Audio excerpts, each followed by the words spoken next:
Nikmatnya kerja sambil ngopi dan hunting kuliner pedas jangan sampai hilang karena sakit mah. Minum Proma dengan formula hidrotalsit, magnesium hidroksida, dan simeticon cepat redakan sakit mah. Proma, ahlinya lambung.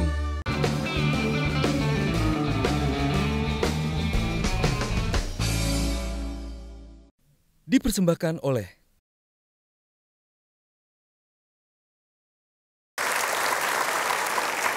awalnya masuk penjara karena ingin menarik perhatian orang tua supaya orang tua rujuk ya setelah bercerai, tapi itu gagal. Ya. Dan belakangan masuk penjara 8 kali total. Saya dengar di dalam penjara Kang Heri banyak belajar tanda kutip sehingga begitu keluar lebih jago dalam mencuri. Betul, betul. Jadi waktu keluar dari penjara yang pertama mencuri lagi. Mencuri lagi karena saya pikir dari curanmor itu mendapatkannya mudah, menjual punya mudah, dan uangnya pun gede gitu waktu itu. Karena waktu di dalam penjara saya akhirnya banyak merasa kecewa tadi dengan ibu bapak itu, malah berantem. Akhirnya saya udahlah, saya ini pengen memperdalam kejahatan begitu. Saya banyak kenalan ini ketemu dengan penadah, ini ketemu dengan bandar, ini ada tukang rampok atau tukang jadi satu persatu saya ngobrol gimana caranya akhirnya jadi bisa gitu.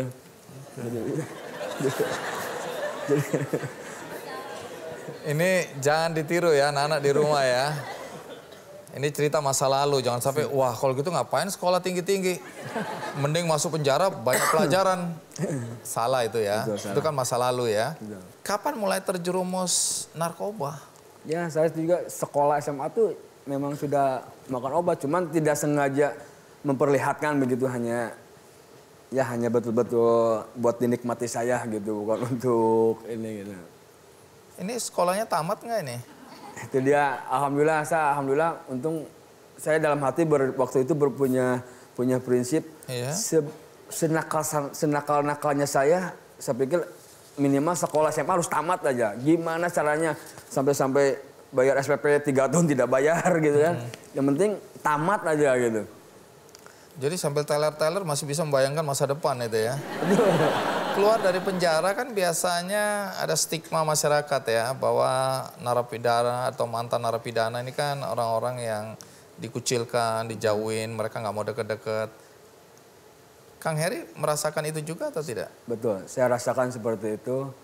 Waktu pertama pulang dari penjara itu, selain saudara sendiri, masyarakat sekitar, warga, dan ke pengurus juga, kalau melihat saya, jadi lebih waspada lagi gitu. Ini si Heri, si Coet pulang nih, jangan-jangan motor siapa lagi nanti yang ini gitu kan. Tunggu, sambil Anda cerita saya ringkes-ringkes dulu ya. Curanmor. Curanmor. Curanmor. Oh, jadi selain motor enggak? Enggak. Oh ya sudah, saya kembalikan. Selain motor ini spesialis. Jadi aman ya. Ini aman ya Kang? Aman. Oke. Ini aman Kang? Aman. Iya. Saudara-saudara juga begitu? Ya. Terus apa yang Kang Heri lakukan setelah dikucilkan, orang curiga? Dalam benak saya justru saya waktu itu lebih nekat. Ya udah, kamu nanti saya kerjain, maksudnya ya karena dia udah benci saya, sangat sengajain aja gitu. Jadi motornya dicuri juga? Dicuri gitu. Tapi hubungan kita ini baik kan Kang? Baik.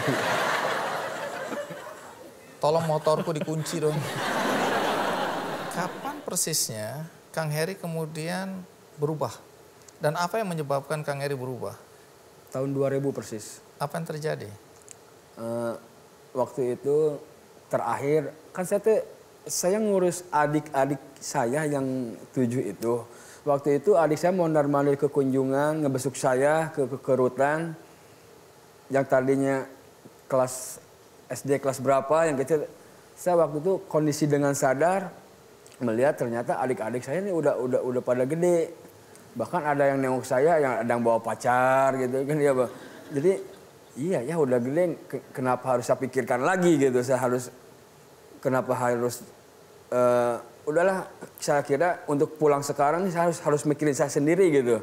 Nah, setelah keluar dengan kesadaran itu apa yang dilakukan? Yang sempat lama juga, hampir 2 bulan saya bukan di rumah karena saya selama 2 bulan itu yang paling parah selama 2 minggu menahan sakaunya itu, berhenti dari Putau yang paling itu sampai tidak ada lain, hanya berpikir kalau tidak gantung diri saya harus berbuat baik begitu. Saya cobalah dengan menahan rasa sakitnya ini hanya dengan minuman, kalau tidak yang beralkohol, kalau tidak mensen ya vodka, untuk hanya menahan rasa sakitnya aja supaya saya bisa beraktivitas. Waktu itu kalau tidak dengan 1 botol minuman sehari, saya betul-betul tidak bisa beraktivitas, hanya ngegeletak aja di kasur, di tikar gitu. Untuk menahan rasa ini, punggung terutama bagian ini saya lebih kayak keropos aja gitu. Dan saya biasa beraktivitas hanya berjualan di kaki 5, sebab waktu itu hal paling mudah menurut saya untuk kegiatan, karena saya membutuhkan kegiatan gitu, untuk menghilangkan pikiran-pikiran saya yang jelek-jelek gitu.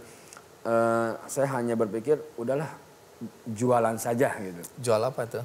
Waktu itu saya jualan pin, casing HP, poster, stiker gitu. Baik, berapa lama? Itu kurang lebih 3 tahun. Berapa lama kemudian baru bisa lepas dari ketergantungan? 3 tahun betul-betul lepas, karena saya dalam hati berjanji begini, kalau ada orang, entah itu saudara atau orang lain atau siapa saja yang bisa percaya ke saya untuk menjadi pegawai atau apalah, dia percaya ke saya, mengangkat supaya saya dapat hasil pekerjaan atau mendapatkan uang, di situ saya akan betul-betul berhenti. Akhirnya ada yang percaya nggak? Tidak ada. Iya, mantan narapidana. Ya, terus? Nah, karena waktu itu saya tetap, ya kata Bang Andi tadi, meskipun teler gitu, saya tetap dalam hati itu, ya Tuhan gitu, masih beri saya jalan supaya saya betul-betul bisa berubah, bisa tobat, bisa berhenti dari hal-hal yang saya sudah lakukan, menurut saya hal yang tidak baik buat saya begitu.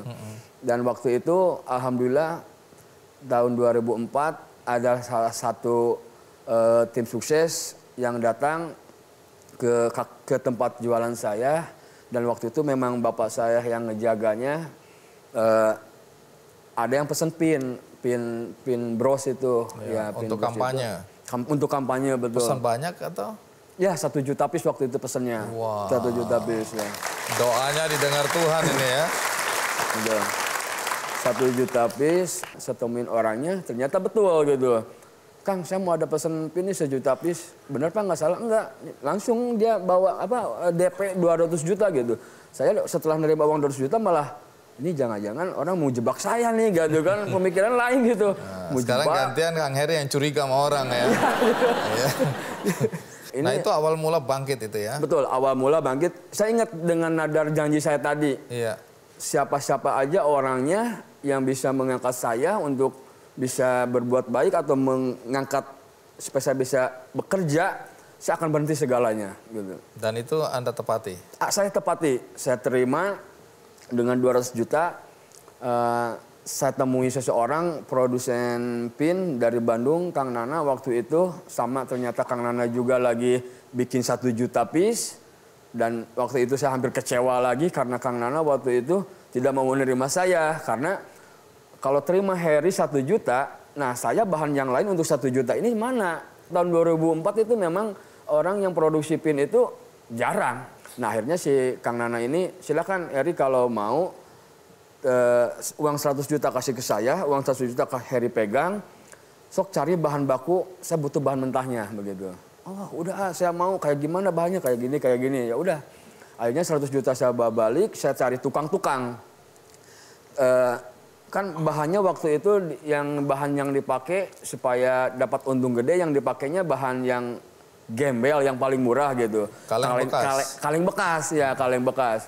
Jadi saya nyuruh teman-teman ex-napi yang ada di daerah saya itu, saya kasih uangnya supaya mereka cari kaleng bekas kongguan, bekas susu, bekas apa, yang masih gelondongan begitu, suruh dicuci, dipotong. Baru saya kasih lagi ke orang yang saya siapin mesin ponnya. Jadi biar jadi bulat, biar ditekuk jadi betul-betul bahan, begitu. Pada saat kondisi seperti ini, artinya pecandu narkoba, mantan narapidana, Kang Heri melamar seorang gadis untuk menjadi istri. Ya, betul. Pasti Anda ancam supaya dia mau ya. Oke, coba kita cek. Ini istri tercinta sudah ada Mbak Haryati di sini ya. Oke.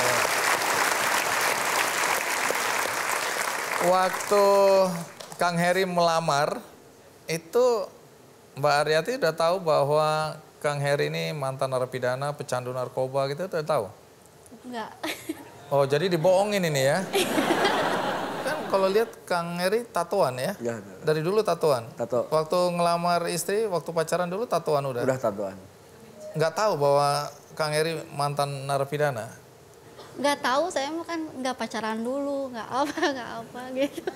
Oh, pasti diancam ini. Nah, setelah tahu bagaimana? Mungkin udah jodoh, Pak.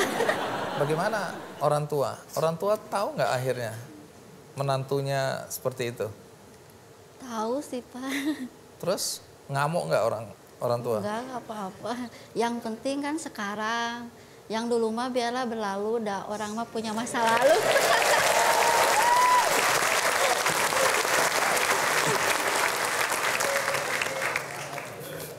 Tunggu dulu, apa sih yang Mbak Haryati kagumi dari Kang Heri ini? Apa?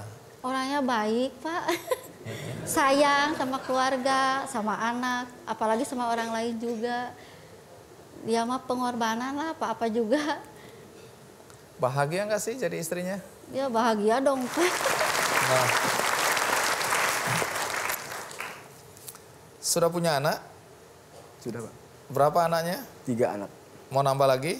Cukup, Pak. Oh cukup. Nggak ngikutin jejak orang tua ya? Lampu di sana, listrik lancar? Banjir terus. Oh banjir terus. Oh ya banjir terus pasti stop di 3 ya? Nggak 3. mungkin ya. Kalau sering banjir nggak mungkin lagi nambah Nggak anak mungkin ya. lagi. Oke. Nanti kita akan dengarkan bagaimana Kang Heri nanti menjelaskan kepada anak-anak tentang masa lalunya. Saya nggak tahu udah dijelasin atau belum. Dan bagaimana kemudian Kang Heri memberdayakan teman-teman sesama mantan residivis. Ikuti terus Ki Candy. Jadi kalau ada preman-preman Bandung, saya tinggal jalannya mundur aja gitu.